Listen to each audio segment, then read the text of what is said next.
Hello, and welcome to Spicy Toast Gaming. Thank you for tuning in to our Nocturne Theorycrafting video for Path of Champions. We'll be going over in this video what Nocturne would look like if he was added to the roster for Path of Champions, going over what his deck could be built like, as well as the star powers. So if this interests you, if you like this type of video, please like and subscribe and share it with your friends. Let's get into it. Requirements for the deck. So we've taken a look at many different decks in Path of Champions, and we found a general framework for all of them. So first, it's 2 copies of 9 different cards, so 18 cards total. Next is 2 to 3 spells of those 9 cards.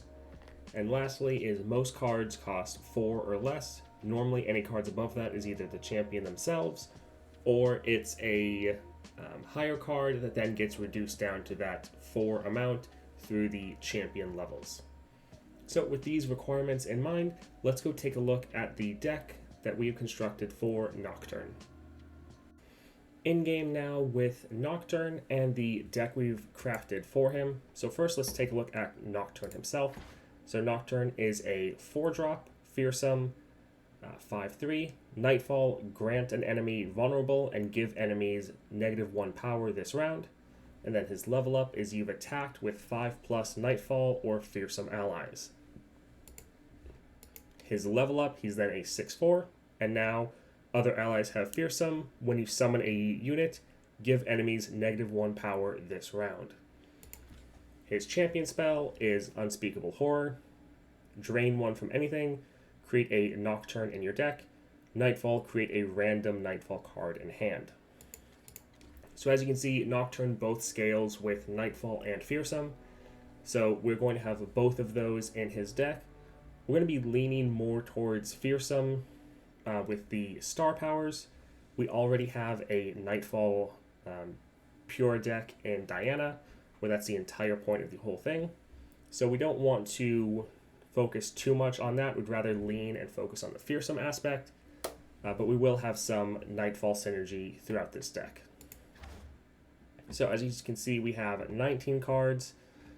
Shroud of Darkness won't be in the deck, but we will touch on that a little bit later. So first we have a Mark of the Isles as one of the 2 spells.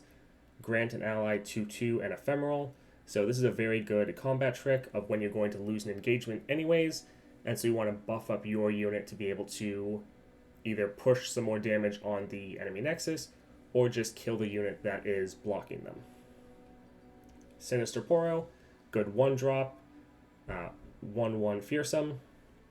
And in case you think Poros aren't really in decks, I actually checked and there was 2 other champions I found that also used the Poros for their region, so don't worry about that. Stygian Onlooker, another 1-drop. Nightfall, give me 2 power and fearsome this round. So a good Nightfall unit. We tried to put in a good amount of units that aren't Nightfall, so that you'll always have something to play and you're not feeling like you're punished for not having a Nightfall unit. So next we have Arachnoid Horror.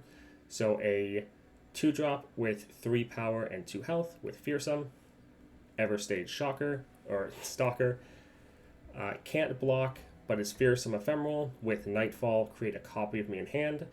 So this is a card that could be very powerful since you can just keep playing this over and over again. Unspeakable Horror. Again, this was Nocturne's champion spell.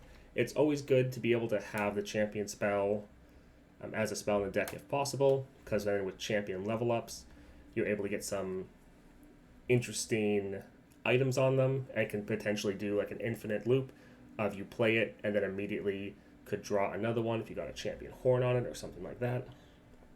So this would give you a little bit of removal and sustain as well as draw all in one card. Doom Beast. So this one is not fearsome, but it has that Nightfall drain 2 from the enemy nexus. Good for, again, being able to do a little bit of chip damage as well as give you a bit of sustain. Dusk Rider, fearsome, and then Nightfall, grant me +1 attack for each time you've activated Nightfall this game. And then we have Nocturne himself. So it's a very cheap, aggressive deck, and we're going to be trying to just reduce the enemy's attack and attack with all of our units. That way they can't block because they have under the 3 power. And so with the Fearsome, we can just overwhelm them and beat them early. So I think it'd be a very fun, aggressive deck, but you actually wouldn't be relying on Nocturne himself to win the game for you immediately, like Jax or Diana. So it would be aggressive, but more focusing on your early game power with your units, and then Nocturne would just help close out the game, most likely. So Shroud of Darkness, again, this isn't going to be in the deck, but in the star powers that we're about to touch on, it will be important. So it's a 1-cost burst. The next time you summon a ally this round, give it +1 attack and spell shield this round. So with that in mind, let's go take a look at the star powers we've made for Nocturne. Star powers for Nocturne. So first, let's start with the 2-star power, +1 starting mana. Round start, create a fleeting Shroud of Darkness in hand. That Shroud of Darkness, we just touched on it in game. It's the 1-cost burst. Give a unit 1 power and spell shield for the round. So this would be very nice to protect a specific unit for a round, giving you a bit more attack on that unit, but then probably the most important aspect is you always have something to play so you can trigger your Nightfall effects. Now next we have Dustbringer rank 2. When you summon a fearsome unit, grant it +2 power and give enemies -1 this round. Now the rank 1 version of this would just be when you summon a fearsome unit, grant it +2. The way these star powers are going to work together is they're focusing on what Nocturne needs, both Nightfall and fearsome units. So the Dark Intent is covering the Nightfall, making sure you can always get that effect off when you need it. And then the Dustbringer, further increasing the power of your fearsome units, which is just about every unit you have, and then also reducing the attack of the enemies. So that's very good when you're on the defensive of reducing the power of the attack, but it is more important when you're on the offensive, giving you a way to stop the enemies from blocking.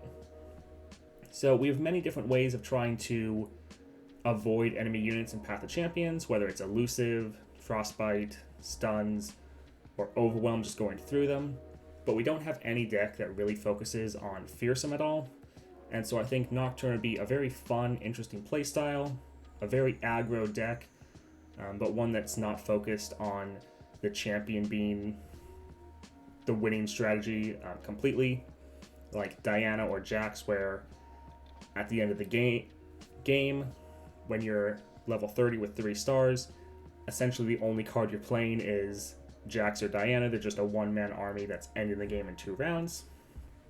So this would still be a aggressive deck, but it'd be a bit more methodical, trying to play a lot of units, a bit more of a swarmy board, and then keeping the enemy from even being able to block you out. So I think it'd be a fun play style. Nocturne in his deck is very cool thematically, and I think this would work very well in Path of Champions.